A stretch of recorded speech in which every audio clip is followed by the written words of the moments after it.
what I understood from what you said is that the business owners can change and accommodate according to the user, so this, you can allow that. So you're stressing the real time, you're not dropping this aspect, you're just adding a different aspect to it to make it more beneficial to the consumer, to the user.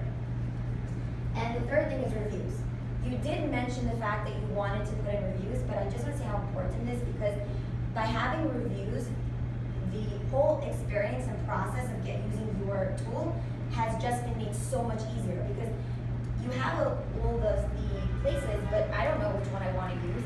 I don't care, let's say one's 5 miles away from me or 6 miles away from me, which one do I use? By putting reviews into it, you're making the process so much easier. And if you make sure that the places that you have coupons are the ones that have reviews, they're more likely to use your places because they actually know what these places are. Now, ways that you can put in reviews is, for example, creating incentives on your social media accounts by maybe offering coupons that other people don't get. If those places, if those users, when they go to the places that they use your site to get to, write reviews on them. The second thing is asking the businesses that you've gone to if maybe you can use the reviews that they might have on their website. The reason why this is great is because it's credible. They obviously are not going to put something that's a lie on their website, so you can use that on your website, on your app. Use their reviews. And a great thing to do is to add a link to those websites, or anybody that maybe will post a review on another account, because you're going to bring traffic to those places. So it's just it's beneficial to a lot of different places, so it can help you. On top of that, when I went to your website and I went to go see if I could get a deal, it wasn't like I can click on the store and I get information on it. It was just like this bubble, and it said I had to click get a deal if I wanted it. Instead, make it that I can click the store and possibly get to the website, or give me information on the store. Even if it's not a review, give me information.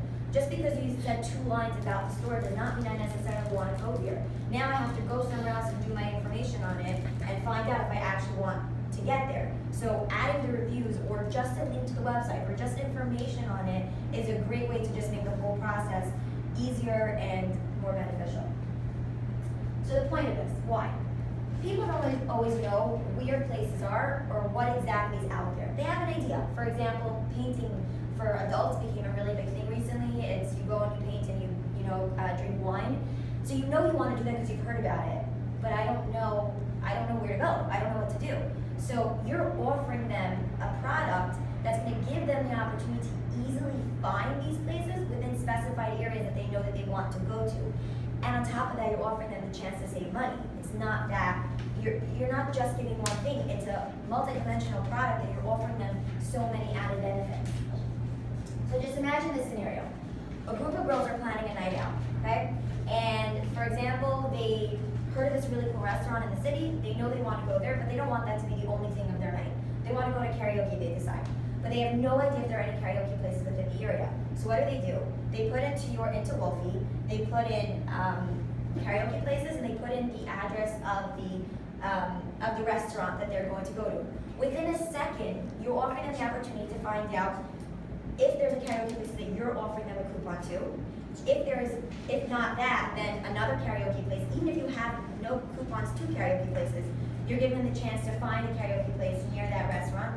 Or within a second, you're allowing them to find out that there are no karaoke places and they need to find another idea. As somebody that's been there, you don't want to sit for an hour trying to figure out what your plan is. And this entire night can have been planned within 2 seconds because of your app. Or vice versa. They know the karaoke place, they want to know a good restaurant, which is easier for you because you're more focused on those type of things.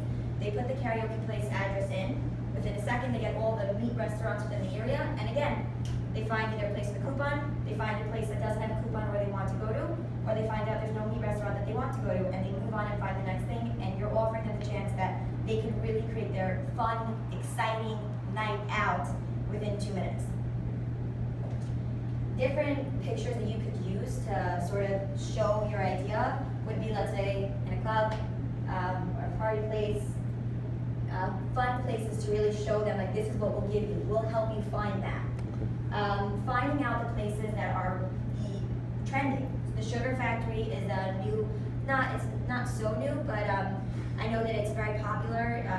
A lot of celebrities go there, using celebrities in your pictures to help bring them in, but you're basically showing them that we know of those fun, exciting places, and we're going to help you find them. We're going to help you go to them. And like I said, the painting night, again, use things that you do research, find out what is actually, what does your target market want to see or want to go to, and show them that. So that's basically the idea that we have for changing the image of Wolfie. Again, you're not changing Wolfie, it's still the same thing, you're still offering them the coupons in real time, and at the end, you're gonna have people, if they really do use your product and they find it to be beneficial to them, they'll use it for everything you wanted, but you're just changing some of the aspects and the idea a little bit so that you can get them to come and that it will be worth their while to use it. And now we're gonna go into the advertising aspect of it.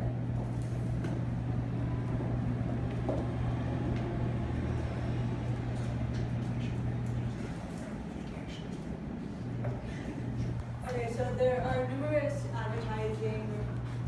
different forms of advertising that you can use. I'm just going to be discussing some of the different options and the pros and benefits for advertising in Touro. So first I'm going to be talking about the MTA system, the trains and buses. First, the trains. One benefit is that millions of New Yorkers and tourists ride the subway. You mentioned that New York is one of the places that you want to target, and obviously a lot of New Yorkers will be riding the subway system. In 2015, the average weekday subway ridership was 5.7 million, and the annual ridership was 1.76 billion, just adjusting the amount of people who will actually ride the trains and see all the ads on the train. The sheer volume of users and their reliance on the subway will significantly benefit Wolfie by having the advertising on the subway systems. So being confined with nothing much to do, riders often look around and look at ads. I myself ride the subway all the time, and that's what I do. I have nothing else to do, so I look at all the ads, and I notice many of the other riders doing the same thing. I'll casually look around at the advertising. So therefore, a major benefit to advertising on the MTA subway is this increase of awareness and brand exposure for your company. Also, this is a very specific number that I got from the MTA themselves. The people who deal with advertising, for every 1,000 units of a 4-week period, the circulation number is 69,576,543, which refers to the people that have the opportunity to see the company's ads. So it's a huge, very large opportunity, which again is obviously very good brand exposure. And in case you're wondering about the cost of advertising on trains is calculated by every 1,000 units, so you can pay for 1,000, 2,000, 3,000. And for every 1,000 units for a 4-week period, it comes out to 56,000. So you can also advertise on the buses. Millions of New Yorkers and tourists also ride buses like the trains. In 2015, the average weekday bus ridership was 2.5 million, and the annual ridership was 776 million. Again, many people riding the buses. So buses are visible throughout the city by pedestrians and riders. The ads are going to be in constant motion. Wherever the bus routes are, they're going to be constantly visible by new potential consumers. For every unit of a 4-week period, so here the number is in terms of impressions, and here it's 283,598. This refers to the number of actual views of the company's ads. So you have a very concrete, specific number of how many people will see the views. And with bus ads, you pay for 75 units, 150 units, or 300, and per unit for a 4-week period, it's 945.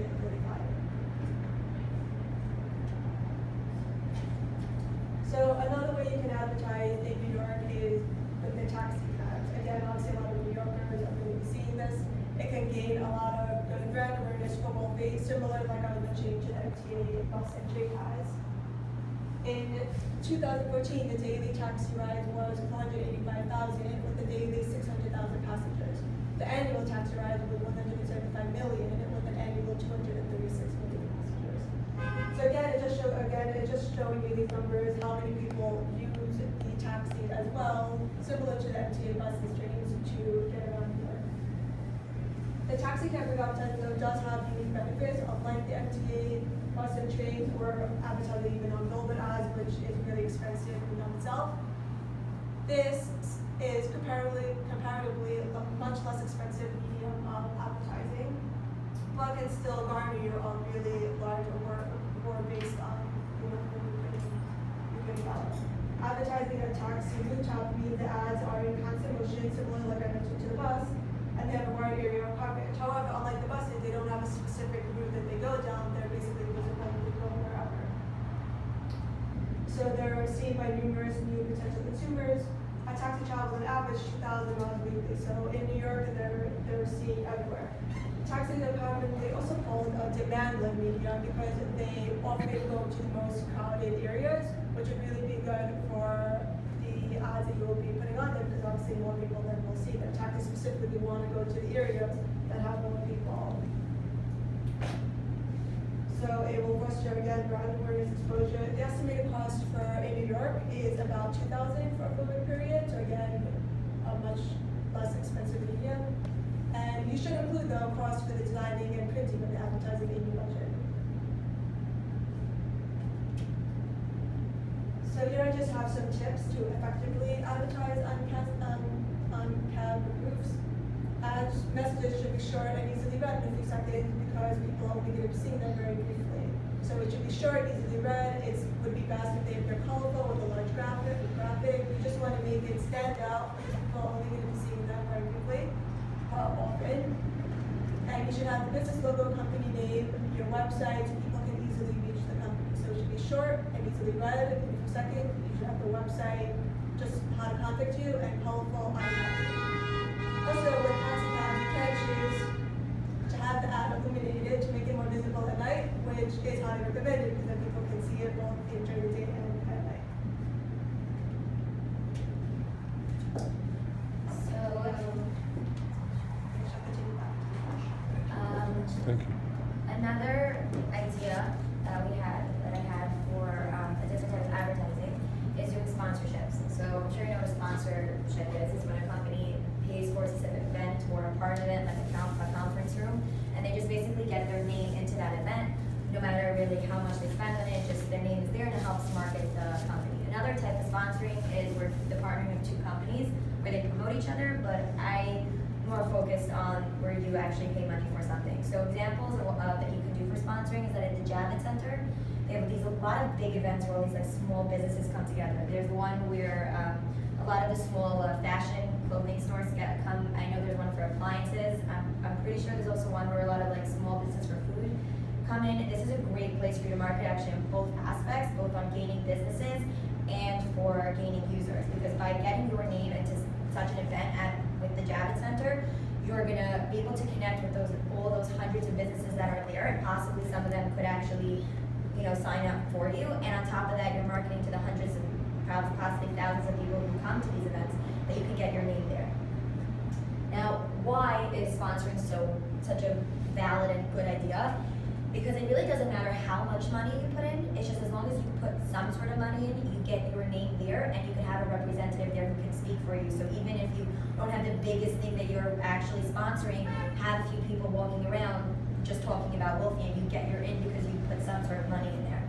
So other ways of why it's so great is that firstly, you can target a niche market. There's a distinctive marketing to it. Depending on what you choose to sponsor, forget about even the Javits Center, what I said, there's various different ways what you can choose to sponsor. And based on what you choose, you sort of understand what market you're going after. And you know that you want women, more or less, because they're the ones online and doing these type of shopping, and also teenagers and older. So you pick what you choose to sponsor based on gearing towards getting that type of market. So you're really controlling that aspect. And obviously, if you choose right, all those people there, your partners, customers, and anybody who comes to this event, whatever it is, become your customer. So you're driving your sales. Obviously, a big deal is that you have a lot of networking opportunities from these type of events and sponsoring, a lot of ways of talking to people, even if they don't sign up. Maybe there's some sort of advertising we can do for you, some way that you can help each other. I mean, networking is one of the biggest things, obviously, in business, so it's a great opportunity. It enhances your image and it creates customer attitudes. Based on what you choose to sponsor will create the image in which your customers view you. If you choose something that is geared towards teenagers, which I would say the clothing district, like the fashion one in the Javits Center, even if you don't get businesses because maybe you're not going after the clothing stores, the people who are there are people you're going after, and you're sort of giving them the idea that we're a hip, cool company. We're at those places where all these hip, cool, new, small businesses are. We're there, so you're creating that attitude, and you're creating it. I mean, you're making them see what you want them to see. And another thing is it creates a positive publicity and heightens visibility. I mean, obviously, if you sponsor correctly, you're really going to be able to market yourself out there and get people to see you. It's a great way to showcase your differentiation from your competitors. Your you're showing who Wolfie is. Obviously, when people hear Wolfie and what you do, they're thinking of Groupon. I don't know if Groupon sponsors. It's very possible that they do, but you want to be able to tell people what you are, and it's a great way to really differentiate and talk to people and let them know this is what Wolfie does. And lastly is the same idea of enhancing the image and creating customer attitudes is that you can be considered a good neighbor and helping the community. If you choose to sponsor and get your name on something that's really helpful in the community, people will see you as that way, possibly want to use you more because of that. And back to you.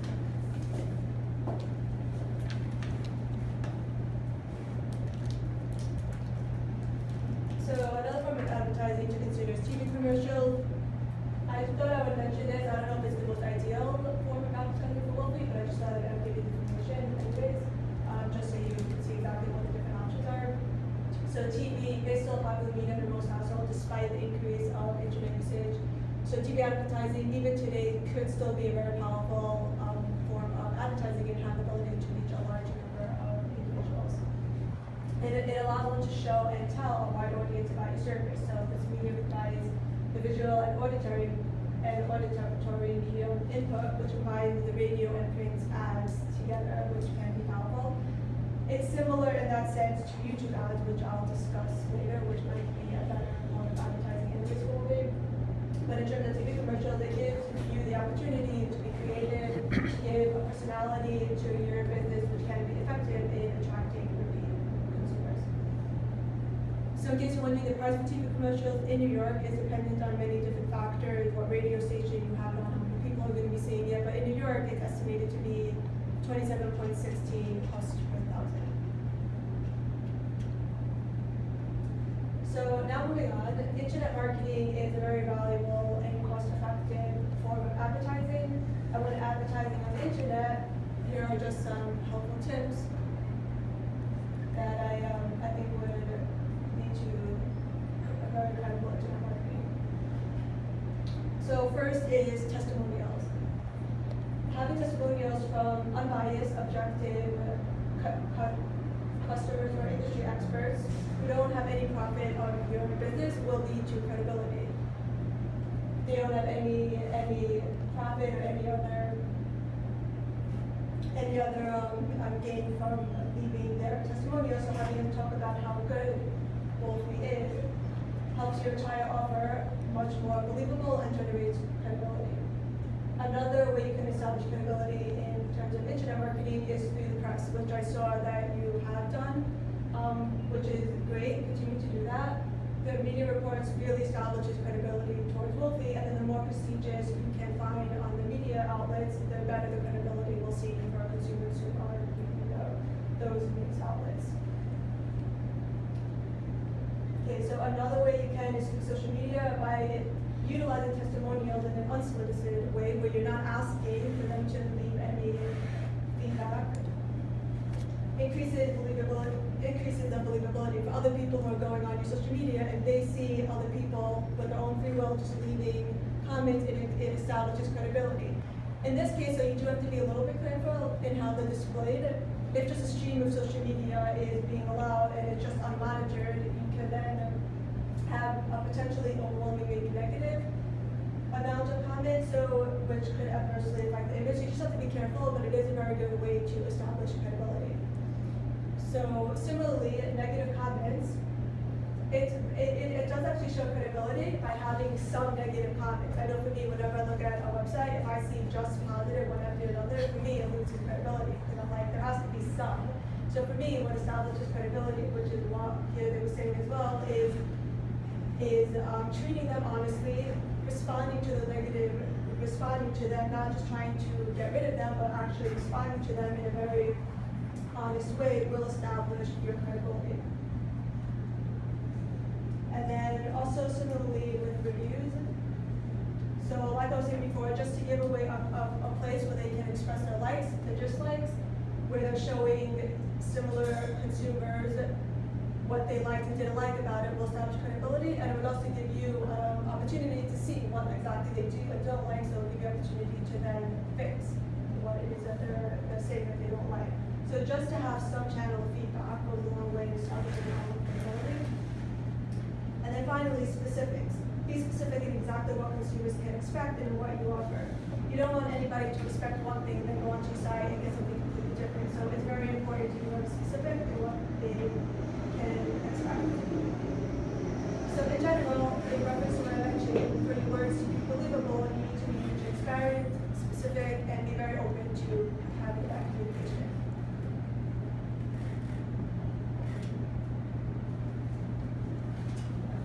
So the next thing we had for something to do online would be banner ads. So banner ads are the ads that come up on different websites, like those random stuff that come up at the top and on the side. The reason why this is a great form of advertisement is because it's really easy to set up, very simple, and Google AdWords is a great place to do it. So all you have to do is you create an account, you pick the format that you want, you choose where you want them to show up, and you set your budget. And once you have your budget, you don't go past that budget, and it actually isn't that expensive. You only get charged when somebody actually clicks on your ad, and they say it's around, from what I found, it's around $1 to $2. I could be off, but they really do stress the fact that it's not an expensive medium to advertise. The second reason why it's such a great way is because like I said, you can choose where you want them to go. So online, there's thousands upon thousands of different websites out there. I mean, there's the clothing stores, the food places, all the social media. How are you supposed to figure out where you want your ads to show up? So Google AdWords allows you to, they create specialized options. They can fill out things based on the demographics of your target market, so they can show you where exactly is a good place for you to show, you can, put up these ads, so you're not just having them go to thousands of places, you're actually targeting to where they need to go, which is to get your target market. And the third thing is that you can measure its success. Google AdWords allows you to track what ads you created based on like their looks, and also where did you place them, so you're able to figure out exactly where was the best place you got the most reaction from, and also which ads caused that. So the best way to really figure that out is when you decide to do that, maybe create like 4 different ads based on 4 different tactics that you're trying, put them in 4 different places, or even the same place, and then from there you can actually figure out what worked and what didn't work, and from there you can actually learn and not just do one thing and then say it didn't work or it did. You can actually really figure out what works best for your company. So based on the research, they say different effective ways of creating these banner ads is firstly know the different sizes. Based on the format and the size that you choose, places the ad at a different point on the page. As you saw, there was one here and there was one here. And depending on the location, actually can be a really big deal in whether you're actually gonna get clicked or not. So you need to know the different sizes, so when you choose the format you did, because for whatever reason you decided that was the format you needed, understand where it's gonna then get placed on the website. And Google AdWords actually has a list of all the different sizes, and it lists which ones are the best ones for you, so you can really learn from it. The second thing is within the ad, you have to have 3 Bs. Your brand logo, your buzzword, for example, free, and your badger word, which is a call to action. You need these 3 things, or it's really important to have these 3 things in your ad. The third thing is to pick the right design tool. When you create it, it's really important how it looks. Banner Snack, from what I saw, is a great tool that you can use to actually do the designing. 4, keep it simple, stupid. Don't try to create some crazy image or crazy idea, whatever it is. One message, be concise and be clear. So just an idea of what I thought of. This isn't going on the idea from before, but just something for Wolfie would be, let's say, having obviously your logo in the corner somewhere, and then just your slogan, you search, they offer real time, which is, it's a little bit like, wait, what do you mean? And then you can have on the side something like free coupons, which is your buzzword, and then you can have like save money now, and the now is the call to action. So it's clear, concise, you have the 3 Bs in there, and it's sort of like, what do you mean you search they offer, why you offered me free coupons, how am I supposed to save money? And it sort of gets people to say, hold on, wait a minute, and possibly click on what you're offering them. The next thing is obviously be compelling. You need to actually get them. So there's being simple, obviously, but you also need to get them to want to click it. So whether that's choosing the correct colors, or putting animation in it, or even paying a little more to put something moving in it. You need to just get something to make them actually look at it. Because even though I gave an idea, they may not look at it because it's just a stagnant picture. You need something to get them to turn their head from whatever they're doing to actually look at what you're offering them. The next thing is that when you choose where to place it, you need to actually make sure that it's not going to get camouflaged in the website, in the whatever website you chose. If the whole entire website's blue, do not put a ad on there that's also blue. So you actually need to go to those websites a lot of time and make sure that your ad stands out and looks good with the website you chose. And as I said, test it out and make changes, go according to what you've seen, and go from there.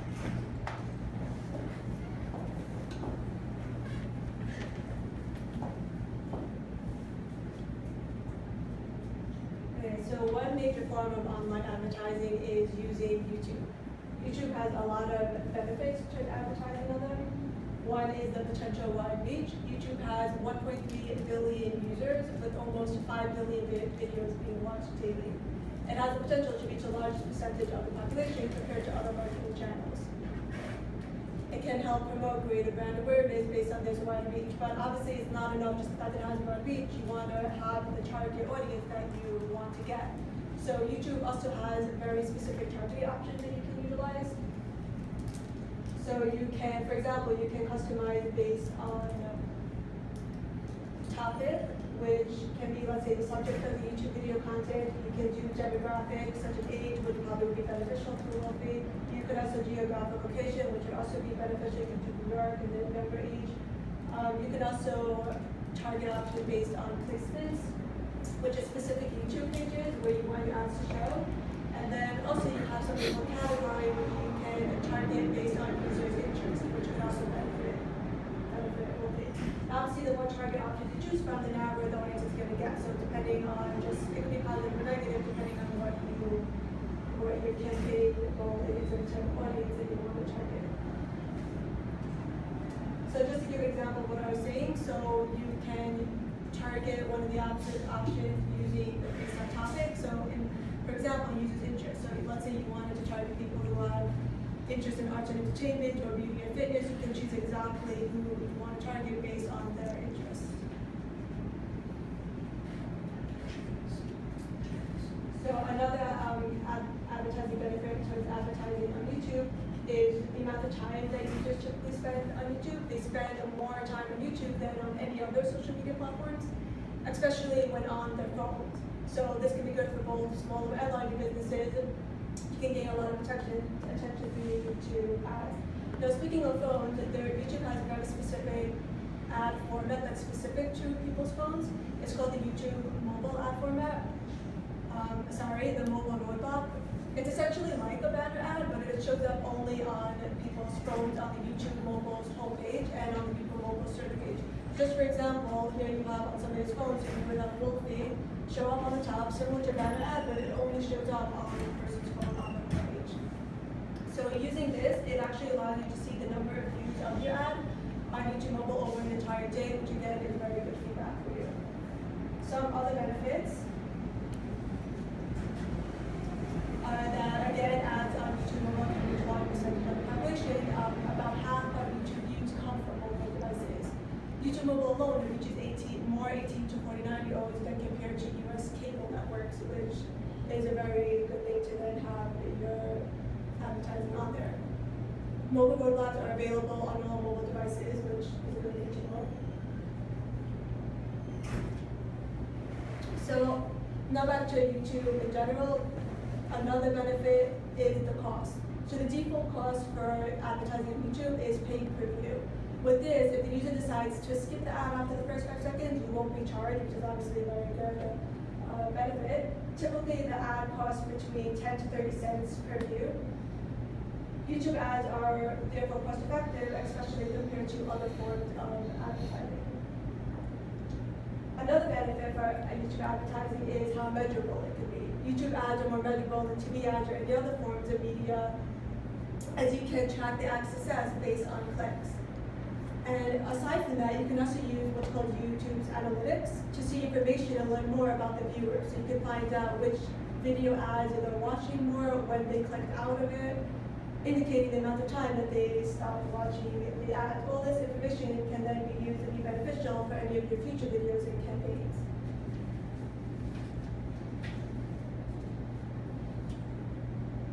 So I was just talking about mainly the skippable ads. There are other types of YouTube ad formats that you can use. You have, let's say, the display ad, which show up here. You have the overlay ads, skippable ads, non-skippable ads. There are different ones that you can use. and there are different costs depending on the formats. There are pros and cons to each, it just depends on what kind of YouTube campaign you want to run. So in terms of the pros and cons of each, so for example, let's say non-skippable ads can often be annoying to watch because you're being forced to, but the pros is obviously that they have to watch it. So if you do want to use the non-skippable ads, they say to make it brief. That's the best way to do it. But viewers generally feel more positive when they made the choice to watch the ads. And back to the skippable ads, even if they do choose to skip after the first 5 seconds, which again you're not charged, those first 5 seconds can still really count. Especially like psychology, they say everything that consumers see sticks in your mind, so it would be very beneficial to put your main points right in the beginning. So even if they choose to skip it, those main points you still appreciate them. And again, you're not even charged for that. So here are just some ways that you can make your YouTube advertising effective. Set clear goals for your video marketing campaign. You have to figure out what your goal is. Is it just purely to gain awareness or exposure? Is it that you really want to see a large generation of traffic to your website? Is it that you really want to see a number, specifically people using your service? Depending on what your goal is, you would then develop an organized approach to construct that campaign that will result in a positive return on investment. And this is obvious but very important. Create quality videos. I saw on your YouTube channel that you had really professional looking and very engaging videos. So something like that, have professional quality production and creative storytelling. And then obviously create ads consumers would want to watch and not skip, which they do in fact watch many ads. The views for YouTube ads are higher than just 2 years ago, with more than 1 billion minutes viewed for the top 10 ads, which you can see based on YouTube ads leaderboards, which showcases the top ads that people choose to watch each month. So it's a very interesting place to look to see what kind of ads people are watching. But it just to show you how many ads people do actually choose to watch. Okay, so the last thing that I have is focusing on obviously social media because it's so important. So it's Facebook and Instagram. So let's start with Facebook. You obviously have a Facebook account. I follow the Facebook account, and I've been tracking and watching it and studying to see what I can learn and what I think could help it. So here are some things that was researched. I don't know if you guys you do this because I can't tell. But 2 things that I saw is the idea of remembering your customers you already have, retargeting to retarget the people that have already come to your website. Facebook has something where you can install the Facebook tracking pixel, which tracks the people who already come to your website, and then you can post to them specifically because you don't want to forget them. Just because you have them and you're trying to get more people doesn't mean you want to forget the people that you already gained in the past. You want them to continue to use you, you want them to continue to remember you, and you want them to positively talk about you. Under that is the idea of uploading your email list to Facebook. Those people that you already have their emails, put it into Facebook because Facebook has a sort of technique where they can send your post to those email lists. Again, you don't want to forget the people that you already have. So those 2 are just about that. So you're installing the Facebook tracking pixel and uploading your email list to Facebook. The next thing is I watch your Facebook account, and unless that really is your main goal, it's very, very formal. Majority of your posts are articles about small businesses, which is interesting, but I'm not a small business and I don't really care about small businesses. And many of the people that I think you want me and you want other people like me to actually use and interact with your account. We're not interacting about small businesses, especially when every day is about another, not every day, but every time you post is another one. So the idea is basically to make it more compelling. So one of the things is firstly posting videos. You can create your videos, whether it's getting your employees to go to the stores you have coupons and make a little video there, asking the stores to send you in videos, doing Facebook Live, where again, sending your employees somewhere. The reason why videos are really, really good because they show that videos create more engagement. So I actually saw that of the articles about small businesses, one of your articles had a video attached to it. And that, it did get the same amount of clicks as another one that was an article, but most of them don't even get, I think got 15, and most of them can get like 3. So obviously there you see that videos really do attract people. So even if you're not creating them or anything from your companies, when you post videos because it tends to gain people's attention.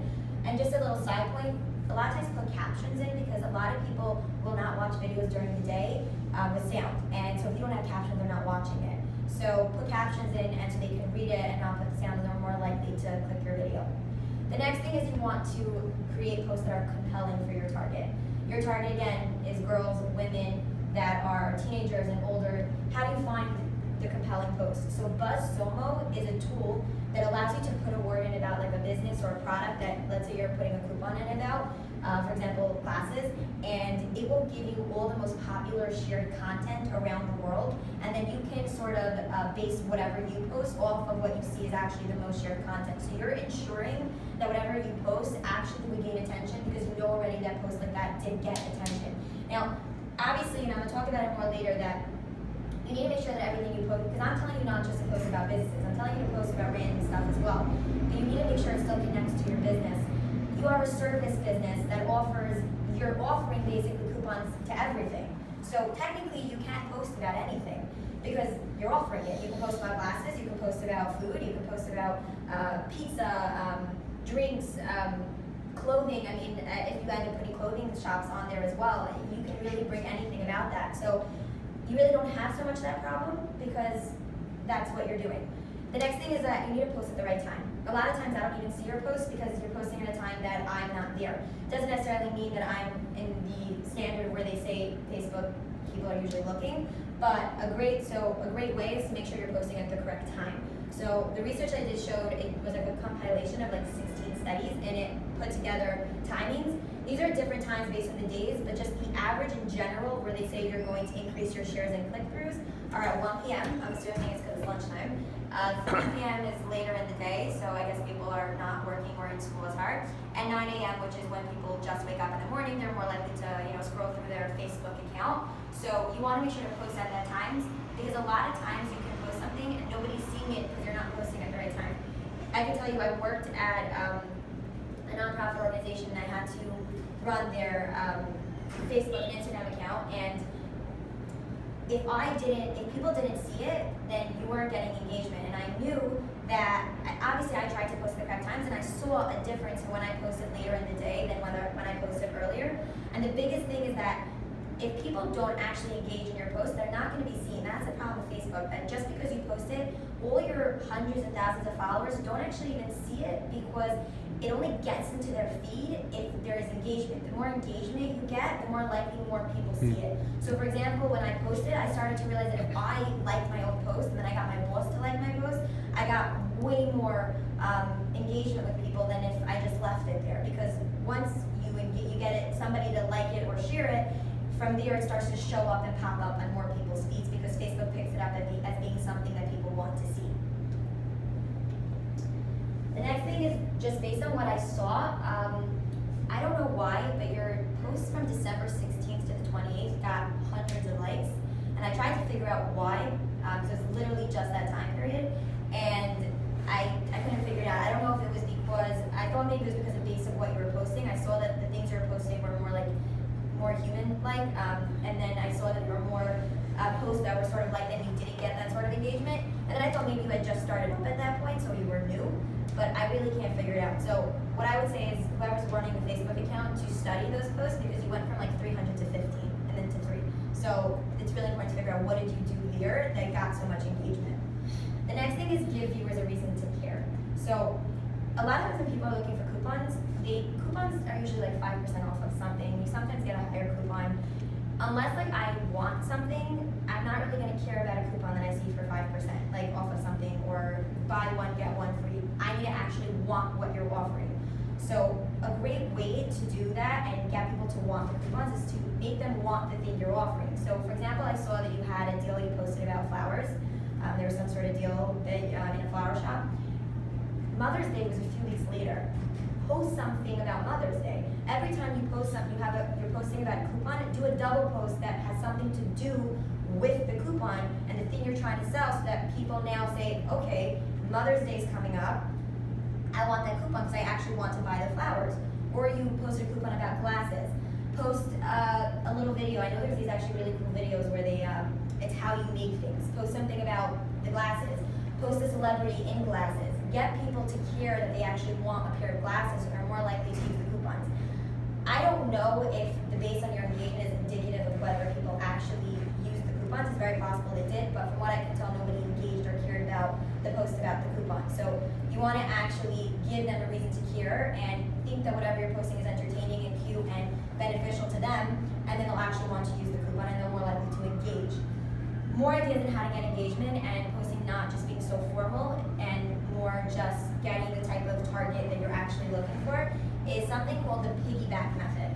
So for trending topics, you have to find out you know what your target is. You actually need to find out what do they actually care about, and then actually post about those hot topics. When something new comes out about something, whatever that may be, post about it. Get posts buying them because you're showing them actually things that you know that they're going to care about, and they're more likely to look at it. The more people you get to engage and care about Wolfie, the more likely they're actually going to use Wolfie. Even though these things have nothing to do with the small business, they have nothing to do with Wolfie, possibly because you're just posting stuff that people may care about, you're getting them to look at Wolfie, and you're getting them to possibly use Wolfie. Another idea is looking to see what pages your target likes, because then you can share posts from their pages, so you're sort of connecting with that audience as well. And you also can mention those pages because you're showing your audience, you're sort of bringing in those pages that your target actually cares about, so they're more likely to engage and enjoy what they're actually seeing. You want them to enjoy it. You want it to be beneficial, whether it's just entertainment for them. So posting in this type of way will get them to care and will get them to actually, it will be something that they want to see and they will more likely to engage, whether it's sharing it or liking it. Targeting on Facebook. So it's not actually just about what you're posting, it's also about who are you posting to. And that's what people forget. Facebook is a great tool if you actually know how to use it correctly. And there's so many different aspects to Facebook that they allow you to do because they gain so much knowledge from the thousands and millions of users that they have on there. So a great thing to use is Ad Manager, which is for paid ads. I saw that it seems not so expensive. For me, when I went onto my account, it said like $73 at most for like a week or something. I think it even goes less than that. The reason why this is so great is because when you go into Ad Manager, you're able to like fill out questions and choose things to customize your audience. Based on all the information Facebook has created, it allows you to choose your demographics, your gender, the income of whoever you're going after, the type of people, even their buying behaviors. You sort of know the buying behaviors of who you're going after, and you can choose them with Facebook. And by doing that, you create your audience. And based on who's following you, they know exactly who to target because they know all our information. All of our profiles and what we've clicked in the past, what we look at, what we do, they're tracking it. So they know exactly who your audience is based on what you've chosen, so they'll send it to them. And then on top of that, even if you've only created now a really small audience, they'll create a lookalike audience for you. They'll find people that match the audience that you've created. I have, like when I'm going through Facebook, I'll randomly have these ads that come up about things that I care about. I mean, at least 5 times I've bought things because they bought a suggested ad to me that I'm not on this website's radar. They don't know me, but because Facebook what it may possibly, they did the customized for audience, they knew that I belonged here and they put me on the audience list and then I got it. I mean, they can tell that I love reading books, so I get suggested posts from all these different book sites, and I bought things from them because I actually care about them. And a big deal is also layering.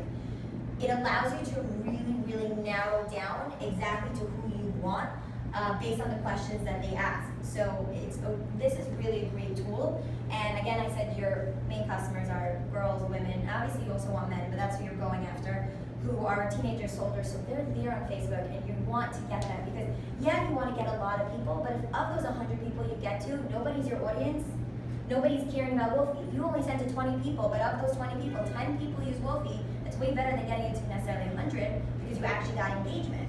So this is a great way to do it. Before I get to Instagram, I just want to stress that Facebook is so important, and so I would just say whoever's doing your Facebook account, make sure that they're actually researching things and not just posting, because there's hundreds and thousands of articles that talk about what's the benefit and how to use Facebook correctly, and somebody that's just posting and doesn't actually know these tips are not going to be able to really get up to your maximum capability in Facebook. So really whoever's doing it should be doing research at the same time, finding out what exactly they need to do to post accordingly. The next thing is Instagram. So here I'm actually going to talk about why is Instagram important, because I see you haven't posted months. I don't know if that's because you don't have somebody to run the Instagram account, or you decided that Instagram wasn't helping your business, so it wasn't worth it. So the reason why I think that you really should get back on Instagram is that the amount of users is constantly growing. It was at 600 million, and the last time I checked, it jumped in just 4 months to 700 million. The amount of people you reach on Instagram is insane. There's no reason you shouldn't be using it. I'm going to be listing a bunch of reasons of why you should be using it and the benefit and how to use it correctly until you utilize Instagram to its fullest. And then see that Instagram does not help you, you should not be giving up on Instagram. There are businesses that actually there's no reason for them to be on Instagram. But from what I can tell of what you've done, which seems to be pictures that aren't so compelling or anything, you haven't really used Instagram to its full capacity to be able to fully say that this is not the tool for our company. So again, why is because so many people are on there. Another reason is because there's way more engagement on Instagram. If you do it correctly, it's a really friendly platform, so you're gonna get way more people actually engaging in what you're saying on Instagram versus Facebook. The third thing is that the audience that you're looking for are really on Instagram. I mean, a lot of them are on Instagram. So by not going on Instagram, you're possibly cutting out a large part of people that you could be reaching. And for the fourth reason, I did mention videos and Instagram added videos, but visual images and just the way that Instagram sort of create, the way they put everything and they format everything is processed really well by the brain. It's just clear, it's in your face with nothing, no words, no anything besides for a little caption on the side. So you really get people to actually take an interest in what you're saying. So this is where the article that I gave you is basically, I tried to put it up here, the parts that I took, but it didn't come out clear. So I didn't use the whole article, you can look through it. It's just other reasons of why Instagram is so great. So firstly, 33% of all internet users are on Instagram. More than 80 million, as I said, 700 million of the users of the US population are on Instagram. 80% of Instagram users are outside the US. You can get people outside, as you said, you went to Europe, so you can get people from there. And the average user spends 25 minutes per day on Instagram. That's a lot of time on Instagram on a social media account. The next thing is that Instagram's engagement with brands is 10 times higher than on Facebook, 54 times higher than on Pinterest, and 84 times higher than on Twitter. It literally beats out all of them. So there's no reason why you shouldn't be there. Different ways and trends that you can use on Instagram to increase your engagement is that firstly, 60% of the top brands on Instagram use a consistent filter. Obviously, you want to filter your pictures, so be consistent with what you choose. The top brands average 4.9 times per week. It's basically saying don't just post once a week. Post more times. You actually want them to see and care about what you're saying. Don't just do it one time and think that you're done. The next thing, again, like before I mentioned the times for Facebook. So here it says that the best times is on Mondays and Thursdays at any time except between 3 to 4 p.m. For some reason, people aren't on Instagram then. The next thing is that images with faces receive 38% more likes. Posts with multiple hashtags perform better than average. Posts with a location tag have 79% higher engagement than posts without a location tag, which you could really use that if you take a picture of, let's say, the business and put the location tag of something going on there. And Instagram posts that include both the hashtag and the location tag receive even higher engagement. And it's all in the article plus a lot more information. How to use Instagram effectively. Use all of Instagram's features. All I saw were pictures. I mean, they have videos, they have stories, they have live, they have so many ways that you can enhance the pictures. There's so many tools, the same thing like Facebook with Instagram that you could use to really enhance whatever you're posting about. The next thing is target your audience. So Sprout Social is a tool that allows you to help figure out what exactly your audience is looking at so that you can actually, the same thing with Facebook, you can actually find out and then post accordingly to what you know your audience actually wants to see. Third thing is be customer centric. So they're different, every business focuses on what their main goal is when every time they post. Some of them are product centric, some of them are employee centric. So my idea for you were to be customer centric. The idea is that every post benefits the customer in some sort of manner. When I was looking at your post, I didn't really see the point of the post until I went to look at the whole description that you had, but I didn't really get the point of the post. They weren't entertaining or compelling to me. So the idea is that you create posts that is beneficial to them, whether it's that it's a video or it's a beautiful picture about something, whether it's tips. I mean, you're a small business and you want to give tips. Post about, maybe every day, post a great tip of how to save money or how to be a great business. Again, post your coupons, that's beneficial. Post things about the coupons that could help them. Like Mother's Day came up, or giving them a reason to care about the coupon. You're ensuring that every single post is somehow beneficial to them, whether it's actually giving them information or just being something entertaining for them to look at. The next thing is writing compelling captions. A great tactic, the same thing when I mentioned with banner ads, is to keep it short, simple, maybe put a call to action in it, just short and sweet and to the point, because a lot of times people are not willing to read a whole long description that you have for why you posted a picture. The next thing is hashtags. I love that you guys really do use hashtags. A great tool for that is Hashtagify, which shows the most used hashtags that could relate to your post. You basically put one word in, and then it'll show you all the various different posts, different hashtags that are somehow a connection to the word that you posted about, and it'll show you how many times that hashtag has been used, so you know which ones will really possibly give you the most engagement. The next thing is picking the right time. So from the article that mentioned the 16 different studies, it broke it down into days, but the best time to post was 8 to 9 a.m. Again, it's in the morning when people will just scroll through. 2 a.m., which when people are up late, they're a lot of times on their phone, and 5 p.m., which is people are, kids are out from school and people are done with work at that time, so they're more likely to look at their phones. The second thing is to create brand ambassadors. You want people to speak for you. So a great way to do that I thought of was to basically on your social media accounts, you can basically say if somebody uses Wolfie and then goes to the whatever store it is, if they can take a picture of them in that store, like a selfie or something, and then post it on their own social media accounts using a specified hashtag that you've created, you'll then take their post and you'll post it on your own accounts. So obviously people like that because they like to, popularity and things like that. And you can also offer them an incentive by maybe giving them extra coupons that you don't give to other people. Number 8 is Schedugram, which is basically, as I said, you should not be posting just once. Possibly you can be posting 2 or 3 times a day, but you don't want to be dealing with it. So it allows you to create the post, and then you I think it puts it on a timer, and then it posts the post for you, so that you don't need to remember at a certain time to post accordingly. You can put one at 8 a.m., 5 p.m., and 2 a.m., and it will do it for you. And number 9, which is the last point, and it really has to do with every single thing that you do, is to make sure to measure everything. Which customers show the most interest to which type of things that you were posting about. Study who actually cared, who engaged, what did they engage on, and that has to do with Instagram, that has to do with Facebook, that has to do with everything, because based on what they've done, you can learn how to change and what to make to look different, what times maybe post differently, and a lot of things is also with testing. Create different things, put it at different times, and then see what works and what doesn't work. And as I said, that works with everything.